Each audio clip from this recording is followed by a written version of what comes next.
Setting किसी के साथ, बोटिंग किसी के साथ, वादे किसी के साथ, शॉपिंग किसी के साथ।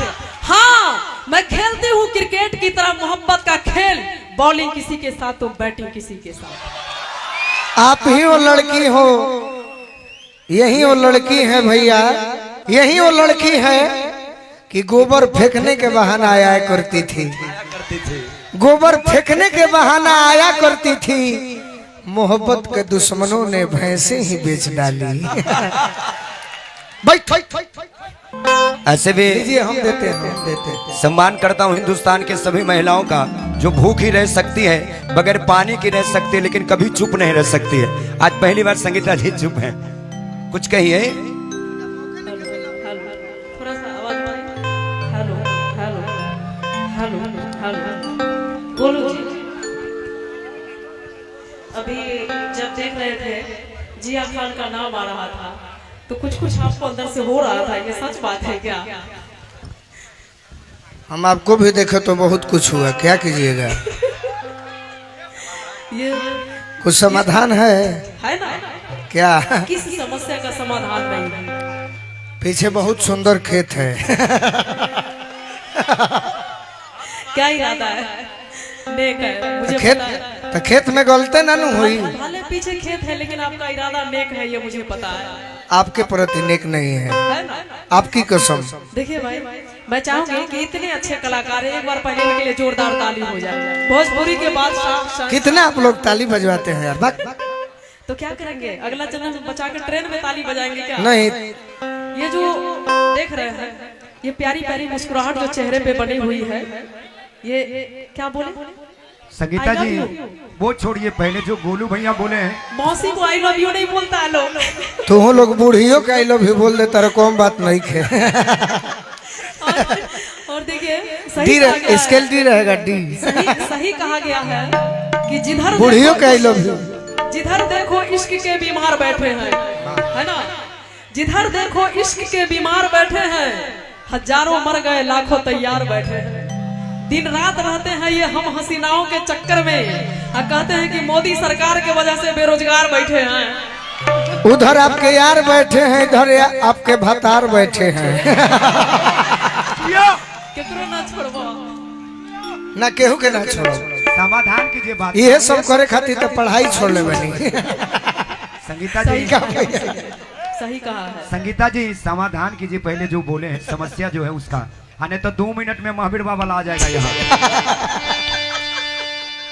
आपको तो उनसे लड़ना चाहिए। आप पढ़ाई नहीं किए ना?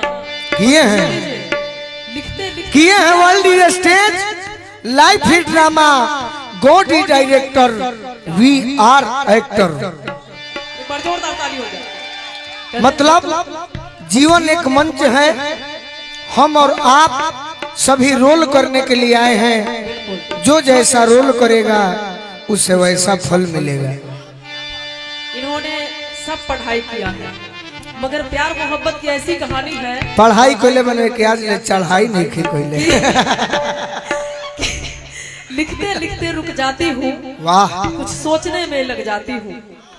लिखते लिखते रुक जाती हूँ, कुछ सोचने में लग जाती हूँ। गोलू जी, जब याद तुम्हारी आती है, एक अक्षर भी ना लिख पाती हूँ। सब झूठ बात है। अरे सुना, डूब के जन पिया न तो अटक जाई, डूब के मत पिया न तो अटक जाई, सुतले सतुआ फकबू तो तारू में सट जाई। ए संगीता जी, हई गोर गार दहिया ढेर दिन ना रही, समय आई तो झूल के लटक जाई। खजाना रखे थे आप? खजाना यही खातिर तो पढ़ाई छोड़ ले बनी। सही बोले। और बोला बोला जॉन बोल में जवाब लगता है कि कोई पढ़ाई से छुटी हुई है, हर चीज में पास है आप। ना ना, एगो में पास नहीं खे, पास कर दे बुकाए है। भाई आपके भाई लोग जो है ना, वो आपका सपोर्ट कर देंगे, साथ दे देंगे। और जितने आपके भैया लोग हैं, उन लोग के लिए मैं 2 शब्द कहना चाहती हूँ, सुनिएगा। जितने इनके भाई हैं, का ज्योति भाभी, मैं हर इंसान को अपने नजर से तोल लेती हूँ। जरूरत हो तो शरबत में भी मिर्ची घोल लेती हूँ। वाह कुमार विश्वास बाबा। जो हमसे प्यार के इश्तिहार में परिचय बढ़ाते हैं, उन्हें पहचान कर पहले ही भैया बोल देती हूँ। सुनिए सुनिए सुनिए, मगर इनका कहना है कि बेसुरासुर हो गवैया हो नहीं सकता। जवाब हम दे मैं अब दब रहा हूँ, इधर आइए। बेसुरासुर हो गवैया हो नहीं सकता, डरे जो डूबने से वो खेवैया हो नहीं सकता। इनका कहना है कि ऐ संगीता मैं सब जानता हूँ, इतना है। सुनिए सुनिए इतना है कि जे करा के हम रुपया जननी हो, जे करा के रुपया जननी हो, उपाय निकलल बा। जे करा के भाई जननी हो, उ कसाई निकलल बा।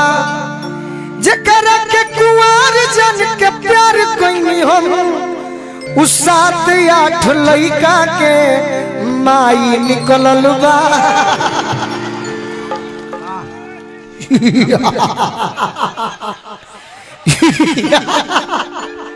यार क्या ऐसा हंसी मैंने रामायण में रावण का सुना था। तो हम वही रावण हैं। नहीं रावण नहीं हो सकते आप। रुपेश भाई इधर आइए ना, इधर आइए, इधर आइए। आ जाइए, जाओ। आइए अभी हम लोग 6 बजाएंगे। 6 एक और माइक कहाँ है भाई? जाए तो दिन में हमारो जागे के बाद शिवेशो भैया के जगह के बाकी जागो जाए। हमारा ड्यूटी क्या है? आप जो नंबर लगाए ना वो गलत नंबर है, गलत वो फंसने जगह वाले लगाए। नहीं है, है ना, और फंसना भी नहीं है। जानते इन लोग का क्या काम है? अरे हम पुष्पा 2 हैं, झुकेंगे ही नहीं। जानते हैं गोलू भैया कि ये लड़कियां अजब खेल दिखाती हैं, ये लड़कियां अजब खेल दिखाती हैं, कभी हंसाती हैं तो कभी रुलाती हैं। प्यार के चक्कर में हम लड़कों से ना जाने क्या क्या करवाती हैं, बैलेंस डलवाती हैं ससुरी हमसे, रात रात भर शिवेश जी से बतियाती है।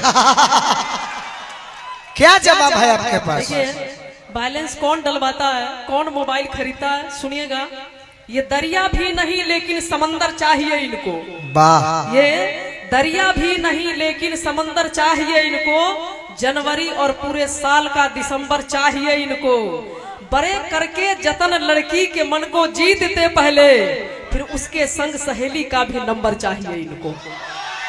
और बदनाम हम लोग होते हैं। अगर जनवरी दे दो तो ये दिसंबर मांग लेते हैं, धरती दे दो तो अंबर मांग लेते हैं, अगर थोड़ा सा हंस के बात कर लो तो ये लड़के लोग मोबाइल नंबर भी मांग लेते हैं। आप दब रहे हैं अब। नहीं दब रहे, ना, ऐसा हो ही नहीं सकता। हम इनके चक्कर में पड़ ही नहीं सकते सर, क्योंकि हमने भी प्यार किया था, कम नहीं बेशुमार किया था। मैंने भी एक प्यार का क्रिकेट खेला था, मैंने भी एक प्यार का क्रिकेट खेला था। इसका बाप साला एम्पायर निकला, मेरे बॉल को नो बॉल दे दिया। सही बात, सही बात। ऐसा हो जाता है प्यार करने के वालों के साथ, क्योंकि एक लड़की को मैंने जो ही कहा दिल उड़वा, उसने कहा कुछ नहीं बैलेंस भिजवा। मैंने जो ही कहा दिल उड़वा, उसने कहा कुछ नहीं बैलेंस भिजवा। मैंने कहा पैसे नहीं है, उसने कहा कैसे नहीं है। बुला के फंसे मैंने कहा नहीं। महंगाई है, उसने कहा जा कल से तू मेरा भाई है। तो ऐसा हो जाता है, इनके चक्कर में पड़ना ही नहीं है ना, क्योंकि लड़कियां आती है हीर की तरह, चुभती है तीर की तरह, दिखती है हीर की तरह और बाद में हालत कर देती है फकीर की तरह। अब ठीक है, अब इनको बैठाया जाए, क्योंकि सारा बात हम इनसे नहीं कर, लेकिन अच्छा लगा। संगीता जी इधर आइए, रुपेश भैया आप भी आइए, आपके लिए ताली बजवा देते हैं। आपका जब इनके दोनों लोग के लिए ताली बजा दीजिए आप लोग। अब हम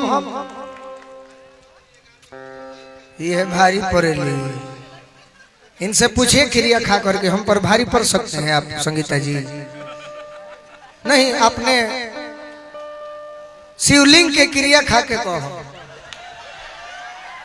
कि भारी पड़ जाऊं हमारा। कहता ना कि किसी ने पीना मेरा छुड़ा दिया अपनी कसम देकर। अच्छा, किसी ने पीना मेरा छुड़ा दिया उसकी कसम देकर, किसी ने महफिल में पिला दिया उसकी कसम देकर। दोनों तरफ वही बात है तो किसका कसम खाऊं? अभी नो बॉल की बात कर रहे थे तो हम तो शान से कहते हैं कि हाँ हम बेवफा हैं। लड़की को बेवफा कहने वाले लड़की के एक अदा पर फिदा क्यों होते हैं? हम लोग का काम है सेटिंग किसी के साथ, बोटिंग किसी के साथ, वादे किसी के साथ, शॉपिंग किसी के साथ। हाँ मैं खेलती हूँ क्रिकेट की तरह मोहब्बत का खेल, बॉलिंग किसी के साथ तो बैटिंग किसी के साथ। आप ही वो लड़की हो, यही वो लड़की है भैया कि इसके लिए हम मरते थे। काहे मरते थे? जानती हो संगीता जी, मैं आप पर बहुत मुता हूँ, लेकिन आप नहीं मुती हो। क्या हुआ? मैंने मरते हैं, मैं आप पर बहुत मुता हूँ, आप नहीं मुती हो। इसने कहा कि गोलू जी आप पर तो नहीं मुती हूँ, लेकिन जो रूपेश जी हैं इनके बाल पर, इनके आंख पर, इनके मुंह पर नहीं। मुंह लेकिन देखिए संगीता जी, हम लोग वो मर्द हैं, है ना, कि हम पुरानी खंडरों को निशाना नहीं बनाते, कि हम पुरानी खंडरों को निशाना नहीं बनाते। अरे सच कहते हैं, बहाना नहीं बनाते। हमारा पेट भरता है घर के दाल रोटियों से। हम वो मर्द हैं जो चलती फिरती ढाबों पे खाना नहीं खाते। सही बात, सही बात।